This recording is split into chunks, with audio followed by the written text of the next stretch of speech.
Hello dear friends, तो मैं हूं आरती। संस्कृति आईएएस यूट्यूब चैनल पे आप सभी का स्वागत है। मैं हाजिर हूं एक नए विषय को लेकर के। आज हम बात करेंगे कि जो लोग आजकल डायरेक्ट सुप्रीम कोर्ट पहुंच जाते हैं, खासकर जो भी अमीर लोग हैं, सुप्रीम कोर्ट ने खुद टिप्पणी की है कि भाई मतलब निचली अदालतें हैं, हाई कोर्ट है, आप पहले उन पे जाइए। लेकिन जो पैसे वाले लोग हैं, जिन पर जो है बड़े बड़े जो है कानूनों के तहत या बड़े बड़े अपराधों के लिए उन पर मुकदमा चलाया जा रहा है, उनके खिलाफ कानूनी कार्यवाही की जा रही है, वो डायरेक्ट सुप्रीम कोर्ट जा रहे हैं। मतलब जो हायरार्की सेट की गई उसका पालन नहीं कर रहे हैं। मतलब पालन करने का जो दायित्व है वो सिर्फ गरीबों का है क्या, ये जो है प्रश्न यहाँ पर उठाया गया है। तो इसके आधार पर हम सारी चीजों को पढ़ेंगे कि मामला क्या था और ऐसी टिप्पणी सुप्रीम कोर्ट के द्वारा क्यों की गई। तो क्या लिखा है, भूपेश बघेल याचिका पर जो है सुप्रीम कोर्ट ने जो है सख्त टिप्पणी यही की है कि पहले आप निचली अदालत जाइए। अमीरों को ये कोई अधिकार नहीं दे दिया गया है कि आप पर कोई भी मुकदमा आता है तो डायरेक्ट आप सुप्रीम कोर्ट में जो है याचिका दायर करके अपने मामले की सुनवाई करना चाहते। क्या लिखा है, सुप्रीम कोर्ट ने जो है पूर्व मुख्यमंत्री भूपेश बघेल और उनके बेटे जो है चैतन्य बघेल द्वारा दाखिल याचिकाओं पर जो है सख्त टिप्पणी करते हुए कहा है कि संपन्न और प्रभावशाली व्यक्ति सुप्रीम कोर्ट ही सीधे क्यों आते हैं। क्या उन्हें नहीं पता है कि नियम कानून क्या है, पहले आपको कहां पर जाना चाहिए। हाई कोर्ट भी संवैधानिक अदालत है, वहां पहले आप जाओ, पहले आप वहां पर जाओ, फिर अगर आप सेटिस्फाइड नहीं हो जजमेंट से, बाद में आपको जो है सुप्रीम कोर्ट आना चाहिए। लेकिन क्या करते हैं, सोचते कि भाई पहले निचली अदालत जाएंगे फिर हाई कोर्ट जाएंगे, ये सारी जो लंबी प्रक्रिया है इससे बचने का चलो ठीक है डायरेक्ट जो है उपाय निकालते हैं और सुप्रीम कोर्ट पहुंच जाते हैं। ये टिप्पणी देश में सीधे सुप्रीम कोर्ट में याचिका दायर करने की बढ़ती प्रवृत्ति, ये जो प्रवृत्ति है ना आजकल सुप्रीम कोर्ट में PIL दायर कर दो, जितने भी याचिकाएं अलग अलग प्रकार की सब जो है सुप्रीम कोर्ट लेके पहुंच जाते हैं। निचली अदालतों को बेचारियों को जो है इग्नोर कर रखा है। तो सुप्रीम कोर्ट ने बोला कि उनके स्थापित या ना स्थापित होने का मतलब नहीं है, मतलब आप उनकी जो है उपस्थिति को जो है नकार करके आगे बढ़ जाते हैं, मतलब उनको हम बंद कर दें क्या। जब कोई हाई कोर्ट जा ही नहीं रहा है, निचली अदालत जा ही नहीं रहा है, सेशन कोर्ट जा ही नहीं रहा है, तो उनको हम बंद कर दें क्या, ये यहाँ पर जो है बोला गया। अब बात करते हैं ये जो लोग दो हैं जिन पर जो है कार्यवाही हो रही है, इन पर जो है शराब घोटाले और जो है PMLA एक्ट के तहत जो है यहाँ पर जांच ED लगातार कर रही है। आर्टिकल को बेहतर तरीके से अभी हम आगे पढ़ेंगे। पहले बता देती हूँ कि संस्कृति IAS आपके लिए जो है रक्षाबंधन का स्पेशल ऑफर लेकर के आए हैं, जहां पर हम मोर देन 60% का डिस्काउंट दे रहे हैं। IAS GS फाउंडेशन कोर्स के बारे में बात कर लेते हैं, प्री प्लस मेंस का। तो अगर आप GS ओनली लाइव ज्वाइन करते हो तो 50,000 में है।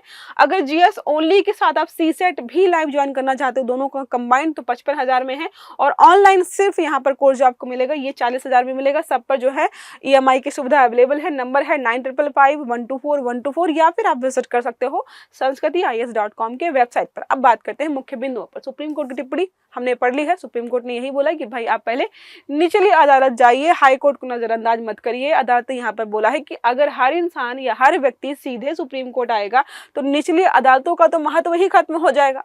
वो बेचारी बनाई किस लिए गए हैं, ताकि जो है बहुत ज्यादा अगर कोई क्रूशियल मामला है, बहुत महत्वपूर्ण है कि भाई हाई कोर्ट निपटा ही नहीं पाया या हाई कोर्ट के जजमेंट से भी व्यक्ति सहमत नहीं है, तो आप सुप्रीम कोर्ट जाइए। लेकिन यहाँ पर सबको यहाँ पर निगलेक्ट करके आगे बढ़ जाते हैं। अब यहाँ पर ये मामला क्या है, तो बघेल और उनके बेटे ने जो है ED और अन्य जांच एजेंसियों की दंडात्मक कार्यवाही को यहाँ पर याचिका के माध्यम से चुनौती दी है। इन्होंने बोला है कि आप मतलब जिन पर इल्जाम लगाए गए हैं, उन्होंने बोला है कि ED क्या कर रहा है, फेज वाइज एक बार जो है कुछ डॉक्यूमेंट्स लेकर के आया, गिरफ्तार कर लिया, वो गिरफ्तार हुए, बाहर गए, फिर जो है 10 दिन बाहर रहे, फिर ED ने कुछ जो है फिर से डॉक्यूमेंट्स इकट्ठा किए, फिर से गिरफ्तार करके ले आया, और जो है ये प्रक्रिया लगातार चल रही है। तो इस पर इल्जाम लगाए गए कि पहले आप ED को बोलिए कि वो जितने भी उनके पास सबूत हैं, जानकारी है, एक साथ इकट्ठा कर ले, फिर हमें गिरफ्तार कर ले। ये जो फेज वाइज फेज जो ED कर रहा है उसके खिलाफ यहाँ पर जो है क्या किया गया है, याचिका दायर की गई है। बघेल की दलील देखो समझ में आ रही होंगी आपको, जो है बार बार गिरफ्तारी हो रही है। चैतन्य बघेल का नाम जो है शुरुआती आरोपों में नहीं था, बाद में पता नहीं कहाँ से उन्होंने जो है ED ने जो भी सबूत निकाले हैं और उस व्यक्ति को भी यहाँ पे सम्मिलित कर लिया। तो बोला है उन्होंने एजेंसियों पर फिशिंग एंड जो है रोविंग इंक्वायरी को लेकर जो है आरोप लगाया है, जिसमें बिना ठोस आधार के लोगों को फंसाया जाता है। ED पर जो है सुप्रीम कोर्ट ने, हाई कोर्ट ने अलग अलग जो है संस्थानों लगातार टिप्पणी की है कि आप जो है पहले सारे सबूत लेकर के आइए। एक डेटा जारी किया गया था जिसमें बोला गया था कि ED ने लगभग 2017 से लेकर के आई डोंट नो लगभग 5 सालों का डाटा था, जिसमें था कि 500 लोगों पर आरोप लगाए और कितने लोगों पर जो आरोपों को जो है एक तरीके से साबित कर पाई, तो 2 या 3 को सजा दिला पाई। इसका मतलब जो आपके पास सबूत पर्याप्त नहीं थे, तो यही चीज यहाँ पर हो रही है और ऐसे आरोप यहाँ पर लगाए जा रहे हैं। सुप्रीम कोर्ट का निर्देश अदालत ने कहा है कि याचिकाकर्ता को पहले हाई कोर्ट में उचित राहत के लिए याचिका दायर करनी चाहिए, बाद में यहाँ पर आना चाहिए, ये सारा हम ऑलरेडी पढ़ चुके हैं। अब बात करते हैं प्रभावशाली लोगों द्वारा सीधे सुप्रीम कोर्ट का रुख जो हो रहा है, तो सुप्रीम कोर्ट में सीधे याचिका दायर करना आर्टिकल 32 के तहत आता है, और हाई कोर्ट में याचिका दायर करने के लिए जो आर्टिकल 226 इस्तेमाल किया जाता है, लेकिन लोग इसका इस्तेमाल करना भूल गए हैं। एक न्यायिक पिरामिड है ना कि आप निचले से ऊपर की तरफ जाइए, तो वो चीज यहाँ पर फॉलो नहीं हो रही है, इसी पर जो है यहाँ पर टिप्पणी की गई है।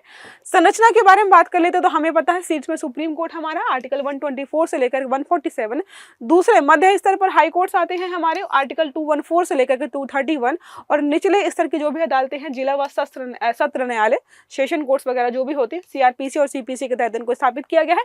अधीनस्थ स्तर पर बात करते हैं तो मजिस्ट्रेट कोर्ट हो गए आपके, इसके अलावा ग्राम न्यायालय हो गए, आदि जो भी जो है छोटे स्तर के न्यायालय जो है होते हैं, मतलब या जो भी आपको जजमेंट प्रोवाइड करते हैं, वो सारे यहाँ पर 4th स्टेज पर आ जाते हैं। अब बात करते हैं जांच एजेंसियों की कार्यशैली पर प्रश्न, ये जो बहुत लंबे समय से हो रहा है, ईडी हो गया, सीबीआई जैसी जांच एजेंसियों पर सेलेक्टिव टारगेटिंग, ये बार बार बोला गया कि आप ऐसा क्यों लगता है कि किसी व्यक्ति विशेष को जो आप बार बार टारगेट करते हैं। जैसे इन्होंने बोला कि भाई ये बार बार आते हैं, हर 2-4 महीने में आते हैं सबूत लेकर के, फिर गिरफ्तारी करते हैं, फिर अपने आप रखते हैं, जैसे तैसे हम बाहर आते हैं, फिर दोबारा ये प्रक्रिया हो जाती है।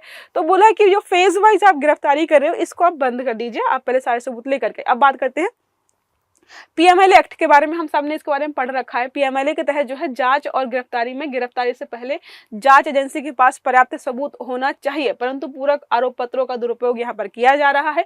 सुप्रीम कोर्ट ने पहले भी पीएमएलए एक्ट के तहत जो है कठोर प्रावधानों को लेकर कई बार जो है जवाब मांगा है ईडी से कि अगर आप किसी व्यक्ति को इसके तहत गिरफ्तार कर रहे हैं तो पर्याप्त सबूत प्रस्तुत करिए।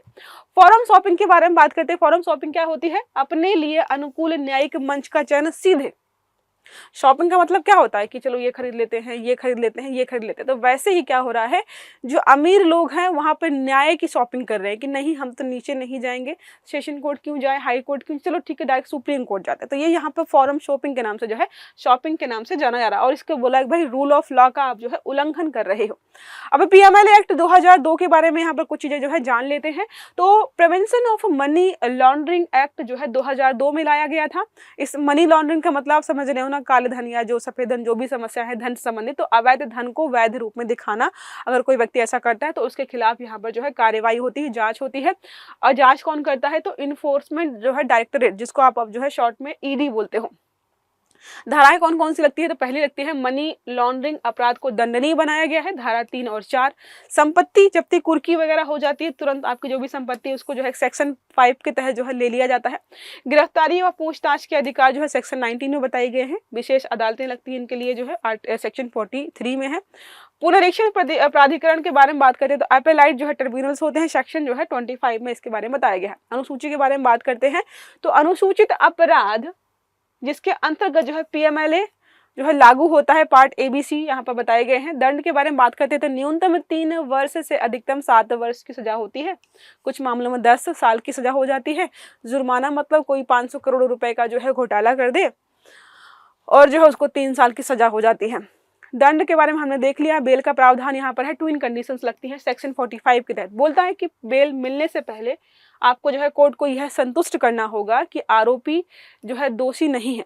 देखो, नॉर्मल मामलों में पुलिस या जो है न्यायपालिका को सिद्ध करना होता है कि व्यक्ति आरोपी है, हमारा न्यायालय उसको जो है मतलब मासूम मान के चलता है। लेकिन यहाँ पर क्या हो रहा है, यहाँ पर व्यक्ति को आरोपी या दोषी मानकर चला जाता है।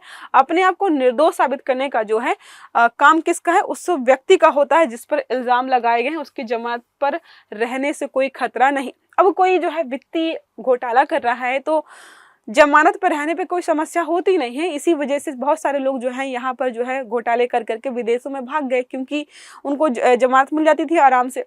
प्रक्रियात्मक जो है बात करते हैं प्रवृत्ति की तो सख्त है, स्ट्रिंगनेंट है, मतलब यहाँ पर सख्त है।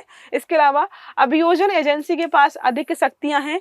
गिरफ्तारी पूर्व जमानत पर कठोर शर्तें यहाँ पर लगाई गई हैं। संवैधानिक आलोचना के बारे में बात करते हैं तो व्यक्तिगत स्वतंत्रता आर्टिकल 21 प्रतिक्रमण ये बोलते ही हैं कि अगर किसी व्यक्ति को जो है गिरफ्तार करके जेल में रखा जा रहा है तो आर्टिकल 21 का उल्लंघन तो हो ही जाता, स्वतंत्रता की आज़ादी आपकी खत्म हो जाती है। दोष सिद्धि से पूर्व सजा जैसी प्रवृत्ति, क्योंकि दोष सिद्धि का अधिकार जो है, या कह सकते हैं कि भाई आपको खुद ही अपने आप को निर्दोष साबित करना होगा और उसके पहले आप जो है जमानत भी नहीं ले सकते। बहुत सारे कठोर यहाँ पर प्रावधान बनाए गए हैं।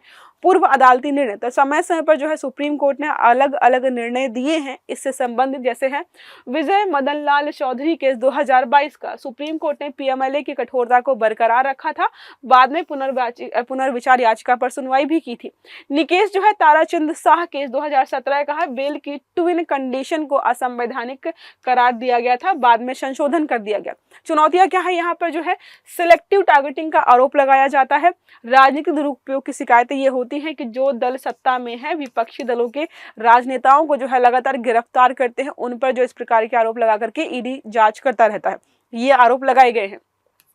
प्रक्रिया में कई बार पारदर्शिता नहीं होती है, मतलब किस आधार पर व्यक्ति को गिरफ्तार किया गया है, जो एफआईआर दर्ज हो जाती है उसकी कॉपी भी कई बार जो है लोगों को नहीं दिखाई देती, उसके परिवार वालों को नहीं दिखाई जाती है, तो वो वकील कैसे करेंगे, किस आधार पर जो है उनको लड़ाई लड़नी है, वो जानकारी नहीं होती है।